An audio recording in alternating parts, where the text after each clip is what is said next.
Good morning all of you. स्वागत करती हूँ अपने यूट्यूब चैनल सोशल साइंस 100% में। और हम पढ़ रहे थे ज्योग्राफी का लेसन 1 भारत आकार और स्थिति, इंडिया साइज एंड लोकेशन। और आज तारीख है 8 अगस्त 2020। तो इससे पहले जो हमने ये लेसन पढ़ा था वर्कशीट नंबर 13 और वर्कशीट 14, उसमें हम इस चैप्टर को पूरा पढ़ चुके हैं, लेकिन इस चैप्टर का थोड़ा सा पार्ट जो है वो हमारा बचा था, भारत तथा विश्व। तो आज हम भारत के विश्व के साथ संबंध पढ़ेंगे। तो शुरू करते हैं आज की वर्कशीट 15। तो सबसे पहले हम इसके मुख्य बिंदु पढ़ लेते हैं। भारतीय भूभाग एशिया महाद्वीप का दक्षिणी विस्तार है और यह पूर्व एशिया और पश्चिमी एशिया के मध्य में स्थित है। तो वर्कशीट 13 में मैंने आपको भारत की जो लोकेशन है वो बहुत ही अच्छे से समझाई थी। भारत का अक्षांशीय देशांतरीय विस्तार समझाया था और ये बताया था कि भारत कौन से महाद्वीप में स्थित है। तो भारत एशिया महाद्वीप में स्थित है। तो एशिया महाद्वीप के भी भारत बिल्कुल दक्षिण में स्थित है। ठीक है, मानचित्र में देखकर आपको थोड़ा सा पिक्चर और क्लियर हो जाएगी। ये पूरा एशिया महाद्वीप है और इसका दक्षिणी विस्तार जो है वो भारतीय उपमहाद्वीप का। यह पूर्व एशिया और पश्चिम एशिया के मध्य में स्थित है। अब देखो लोकेशन आपको पता है, यह है पूर्वी एशिया और यह है पश्चिम एशिया। तो दोनों के ही मध्य में यानी कि सेंटर में जो है वो भारत स्थित है, यानी कि एशिया के दक्षिण में और पूर्व और पश्चिम के बीच में। ठीक है, इस प्रकार पश्चिम में यूरोपीय देशों को पूर्वी एशियाई से जोड़ने वाले हिंद महासागर में भारत को केंद्रीय स्थिति प्राप्त है। तो इसका मतलब क्या हुआ कि पश्चिम में यूरोप के देश और पूर्व के एशियाई देश, इन दोनों ही देशों से जोड़ने में हिंद महासागर जो है भारत में बहुत ही महत्वपूर्ण भूमिका निभाता है। और हिंद महासागर में भारत को केंद्रीय स्थिति प्राप्त है, यानी कि बिल्कुल सेंटर पोजीशन में ये स्थित है। और हिंद महासागर भारत के लिए बहुत ही महत्वपूर्ण है। इसको हम आगे अच्छे से और डिस्कस करेंगे। भारत के व्यावसायिक और सांस्कृतिक संबंध न केवल यूरोप और पूर्वी एशिया बल्कि पश्चिमी एशिया और अफ्रीका के साथ भी पुराने समय से बने हुए हैं। यानी कि भारत के जो व्यावसायिक संबंध है, यानी कि व्यापारिक संबंध है, और सांस्कृतिक संबंध जिसको हम कल्चरल रिलेशन, तो सांस्कृतिक संबंधों के अंतर्गत आता है जैसे भारत का खान पान, रहन सहन, वेशभूषा। तो यहाँ का जो कल्चर है वो केवल यूरोप ही नहीं बल्कि पूर्वी एशिया और पश्चिमी एशिया तथा अफ्रीका के साथ भी पुराने समय से बने हुए हैं। ये संबंध समुद्री जलमार्गों और भूमार्गों के द्वारा समय के साथ धीरे धीरे और प्रगाढ़ बनते चले गए। तो जो भारत के विदेशों के साथ संबंध है, विदेशी देशों के साथ संबंध है, ये पहले कैसे होते थे? समुद्री जलमार्गों के द्वारा, समुद्री जलमार्गों के द्वारा होते थे और साथ साथ भूमार्गों के द्वारा। भूमार्गों के द्वारा कैसे होते थे? पर्वतों को काट कर रास्ते बनाए जाते थे जिनको दर्रे कहा जाता है। तो इन दर्रों के माध्यम से भी भारत जो है वो विश्व के दूसरे देशों के साथ जुड़ा था भूमि मार्ग द्वारा। तो समय के साथ साथ जो हमारे इन देशों के साथ संबंध है वो और अधिक प्रगाढ़ बनते चले आए, यानी मजबूत बनते चले आए हैं। और आधुनिक समय में वायु मार्गों के प्रयोग ने इस संबंध को और भी मजबूत कर दिया है। और वर्तमान में तो क्या है कि वायु मार्ग द्वारा भी हम विभिन्न देशों के साथ जुड़े हुए हैं। तो और ज़्यादा हमारे जो संबंध है दूसरे देशों के साथ वो जुड़ गए हैं, क्योंकि वायु मार्ग के द्वारा हम तेज़ी से दूसरे देशों के साथ अपने संबंध को बना पाए हैं। इन मार्गों द्वारा उपनिषदों के विचार, रामायण और पंचतंत्र की कहानियाँ, भारतीय अंक एवं दशमलव प्रणाली आदि संसार के विभिन्न भागों में पहुंच सके हैं। और इन्हीं यानी कि भूमार्ग और समुद्री मार्गों के द्वारा भारत के उपनिषद हैं, उनके विचार, रामायण, पंचतंत्र की कहानियाँ, ज्ञानपूर्वक बातें, भारत की अंक प्रणाली, दशमलव प्रणाली, ये संसार के विभिन्न भागों में इन्हीं मार्गों द्वारा, इन्हीं रास्तों द्वारा जो है वो पहुँचे हैं। तो भारत का प्राचीन काल से ही व्यापार जो है वो विश्व के कई देशों के साथ रहा है। तो मलमल आदि के कपड़े, मसाले तथा व्यापार के अन्य सामान भारत से अलग अलग देशों में इन्हीं मार्गों द्वारा ले जाए जाते थे। तो यहाँ अगर आप मानचित्र में देखेंगे तो मानचित्र में देखो यहाँ पे दो तरह से मार्ग जो हैं वो आपको दिखाए हुए हैं। ये जो सीधी सीधी लाइनें हैं ये है वायु मार्ग, यानी कि एयरवेज से जुड़े हुए हैं हम। और ये जो डॉटेड लाइन है ये है समुद्री मार्ग, यानी कि समुद्री मार्ग के द्वारा हम इन विभिन्न देशों से जुड़े हुए हैं। तो पहले जो है वो यूरोप से हम जब भारत आते थे तो इतना लंबा घूम कर आते थे, यानी कि अटलांटिक महासागर से ऐसे घूमते घूमते ऐसे करके आते थे केरल के कालीकट तट पर। लेकिन क्या हुआ, 1869 में स्वेज नहर खुल गई। तो स्वेज नहर देखो कहाँ पर है, यहाँ पर मिस्र के ऊपर है। और स्वेज नहर के ऐसे खुलने से ये रास्ता बन गया, ये लाल सागर से होते हुए अरब सागर पहुँचते हैं और अरब सागर से भारत में आ जाते हैं। तो भारत पहुँचने का जो रास्ता है वो 7000 किलोमीटर वो कम हो गया। तो अब भारत में समुद्री मार्ग द्वारा पहुंचने में बहुत ही आसानी होती थी। और दूसरी तरफ यूनानी स्थापत्य कला तथा पश्चिमी एशिया की वास्तुकला के प्रतीक मीनारों तथा गुंबदों आदि का प्रभाव हमारे देश के विभिन्न भागों पर भी देखा गया। तो ऐसा नहीं है कि भारत ने ही दूसरे देशों की संस्कृति पर अपनी संस्कृति का प्रभाव डाला। दूसरे देशों के विचार जो हैं, दूसरे देशों की स्थापत्य कला है, वास्तुकला है, भवन निर्माण तकनीक है, इनका भी भारत पर प्रभाव पड़ा। तो इसी तरह से यूनान की स्थापत्य कला तथा पश्चिमी एशिया की वास्तुकला के प्रतीक जो थे मीनार, गुंबद, इनका प्रभाव भी हमारे देश के विभिन्न भागों पर देखा गया।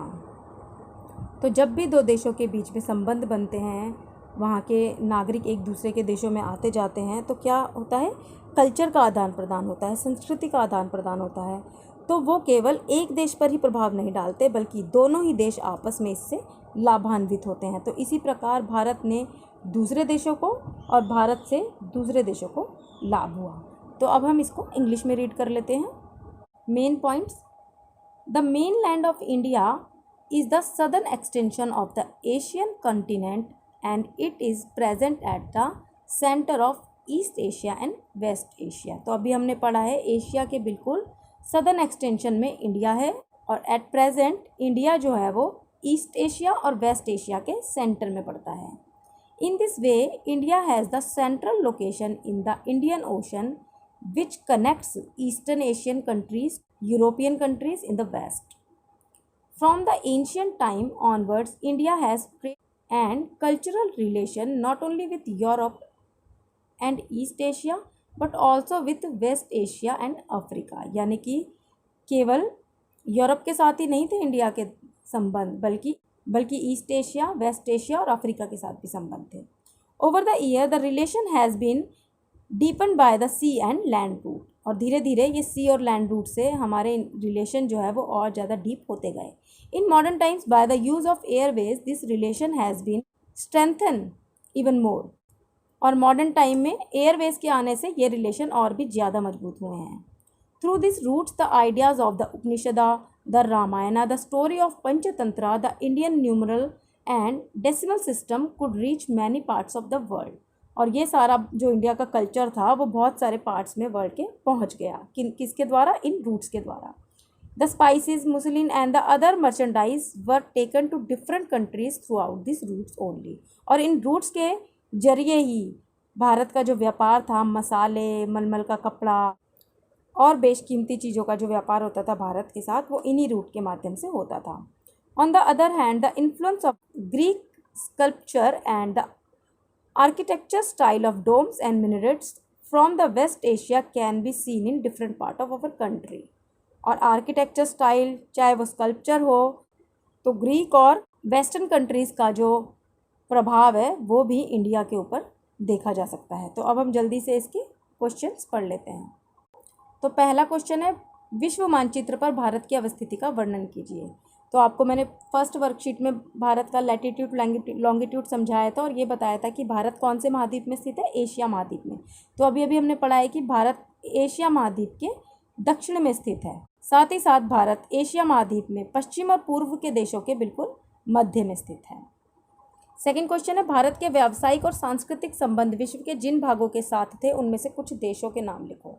अब देखो, भारत के व्यावसायिक यानी कि व्यापारिक संबंध और सांस्कृतिक संबंध विश्व के बहुत सारे देशों के साथ थे, तो उनमें से कुछ देशों के नाम लिखने हैं। तो अगर मैं प्राचीन काल के समय की बात करूं तो भारत के संबंध ईरान, मिस्र, सीरिया, इराक, इन सभी देशों के साथ थे। साथ साथ अगर मैं पूर्वी देशों की बात करूं तो पूर्वी देशों में भारत के संबंध जावा, सुमात्रा, थाईलैंड, कंबोडिया, फिलीपींस, इन सभी देशों के साथ थे। नेक्स्ट क्वेश्चन है, हिंद महासागर में केंद्रीय स्थिति से भारत को किस प्रकार लाभ प्राप्त हुआ है? विस्तार पूर्वक लिखिए। अब देखो, मैंने अभी आपको बताया था कि हिंद महासागर जो है वो भारत के दक्षिण में फैला हुआ है और हिंद महासागर में भारत को केंद्रीय स्थिति प्राप्त है। कैसे? क्योंकि एशिया के किसी भी देश को इतनी लंबी समुद्री तटरेखा का लाभ नहीं मिलता जितना भारत को हिंद महासागर में मिलता है। हिंद महासागर के जरिए ही भारत पश्चिम एशिया और पूर्वी एशिया के देशों के साथ बहुत ही अच्छे तरीके से कनेक्टेड है। अब देखो, ये जो भारत का सी रूट है, इस सी रूट के माध्यम से भारत का जो विदेशी व्यापार है वो विश्व के अन्य देशों के साथ फला फूला है। साथ ही साथ पश्चिमी एशिया, अफ्रीका और यूरोप के महाद्वीपों के साथ भी पश्चिमी तट से संपर्क करने में बहुत ही आसानी होती है, और साथ साथ पूर्वी तट से दक्षिण पूर्व एशिया और पूर्वी एशिया के देशों के बीच भी भारत आसानी से संपर्क साध सकता है। तो इसीलिए हिंद महासागर जो है वो भारत को केंद्रीय स्थिति प्रदान करता है, और भारत के व्यापार में भी इस महासागर की बहुत ही महत्वपूर्ण भूमिका है। फिर नेक्स्ट क्वेश्चन है, आधुनिक समय में वायु मार्गों के प्रयोग ने पूरे विश्व के साथ भारत के संबंध को किस प्रकार प्रभावित किया है। अब पहले आपको पता है कि भारत के जो विदेशों के साथ संबंध थे वो भूमार्गों तथा समुद्री मार्गों द्वारा जुड़े हुए थे, लेकिन वर्तमान समय में यानी कि आधुनिक समय में क्या है, अब वायु मार्ग जो है वह अस्तित्व में आ गया है। तो एयरवेज द्वारा भी भारत जो है वो विश्व के बहुत सारे देशों के साथ पूरी तरह से कनेक्टेड है।